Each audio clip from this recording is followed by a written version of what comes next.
خواجہ خواجگاں حضرت خواجہ معین الدین چشتی اجمیری رحمۃ اللہ تعالیٰ علیہ 6 رجب آپ کا عرس ہوتا ہے اجمیر شریف میں. اور یہ بات میں اس وقت بیان کر رہا ہوں جب کہ ہندوستان کے مسلمان بھی ظلم کی چکی میں پس رہے ہیں. کئی مسلمان دلی چھوڑ کے بھاگ رہے ہیں اس لیے کہ ان کے علاقوں کو جلایا جا رہا ہے، مسلمانوں کو قتل کیا جا رہا ہے، اور خبریں بہت کم باہر نکالی جا رہی ہیں کہ کتنے لوگ مارے جا رہے ہیں.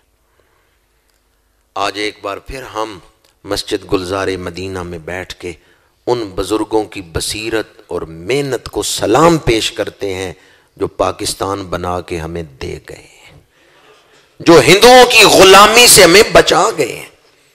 نہ صرف انگریزوں کی غلامی سے بچایا ہے بلکہ ہندوؤں کی غلامی سے بھی بچایا ہے. وہ ہمارے محسن ہیں یا نہیں؟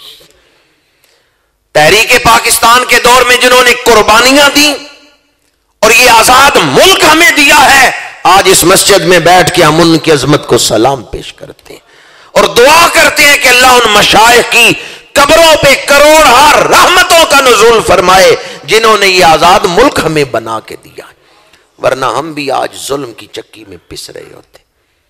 آج اتنے عرصے بعد ایک بار پھر یہ بات سچ ثابت ہوئی ہے. قائد اعظم نے کشمیر کا اس وقت جو وزیر اعلیٰ تھا اس سے کہا تھا کہ ہندوؤں پہ اعتبار نہ کرنا، یہ دھوکہ دیں گے، اور دیکھیں اتنے عرصے بعد آج پھر ہندوؤں نے دھوکہ ہی دیا ہے.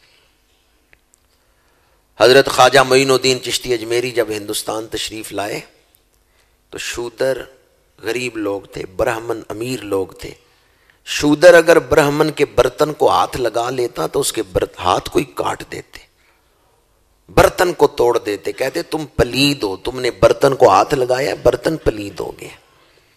خواجہ صاحب نے ارشاد فرمایا جس سے کوئی پیار نہ کرے وہ میرے آستانے پہ آ جائے، میں اسے سینے سے لگاؤں گا. ناخن بڑے ہوئے ہیں، ناخنوں میں میل ہے، بال بڑے ہوئے ہیں اور جسم سے بدبو آ رہی ہے. شودر آتے ہیں، خواجہ صاحب انہیں سینے سے لگا رہے ہیں. ان کی بدبو کی وجہ سے نفرت نہیں کی، ان سے پیار کیا ہے. ہمارے مشائخ نے دل فتح کیے. وہ شودر جن سے لوگ نفرت کرتے تھے، خواجہ معین الدین چشتی اجمیری انسان ہونے کے ناطے ان سے محبت کرتے ہیں، ان کے دل اسلام کے لیے کھل جاتے ہیں. اور خواجہ معین الدین چشتی اجمیری رحمت اللہ تعالی علیہ نے اعلان فرمایا تھا جس کے گھر چولہا نہ جلے، وہ رات کو بھوکا نہ سوئے، فاقہ نہ کرے، معین الدین کے ڈیرے پہ آ جائے، میں بھوکا نہیں سونے دوں گا، کھانا کھلا کے سلاؤں گا. 900 سال ہو گئے خواجہ صاحب نے جو لنگر خانہ جاری کیا تھا وہ آج بھی جاری ہے. یہ کون اس لنگر خانے کو جاری رکھے ہوئے ہے؟ اتنی بڑی دیگ ہے کہ سیڑھی لگا کے دیگ پہ چڑھنا پڑتا ہے. میں اجمیر شریف گیا ہوں، 2-3 دفعہ ہندوستان گیا ہوں. وہ دیگ بھی دیکھی ہے جس میں کلووں کے حساب سے نہیں، منوں کے حساب سے اناج پکتا ہے. ہمارے ہاں تو 10 کلو کی دیگ ہوتی ہے، 15 کلو کی، 12 کلو کی دیگ ہے.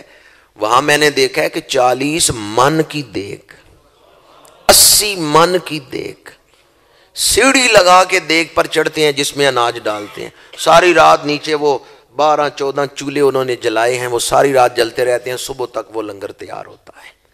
اتنی بڑی دیگ تو اناج کون پورا کر رہا ہے؟ اور پھر سال بھی کتنے گزر گئے، 900 سال ہو گئے، آج تک لنگر خانہ جاری ہے. فاذکرونی اذکرکم واشکروا لی، شکرانہ کرو میری نعمتوں کا، انکار نہ کرو، کفران نعمت نہ کرو. حضرت خواجہ صاحب نے جو محبت کا درس دیا کہ کوئی بھوکا نہ سوئے، میرے آستانے پہ آ جائے، میں کھانا کھلا کے سلاؤں گا. اور آپ جو محبتیں بانٹ رہے ہیں یہ صبغۃ اللہ کی ہی تفسیر ہے. یہ اللہ کا رنگ ان کے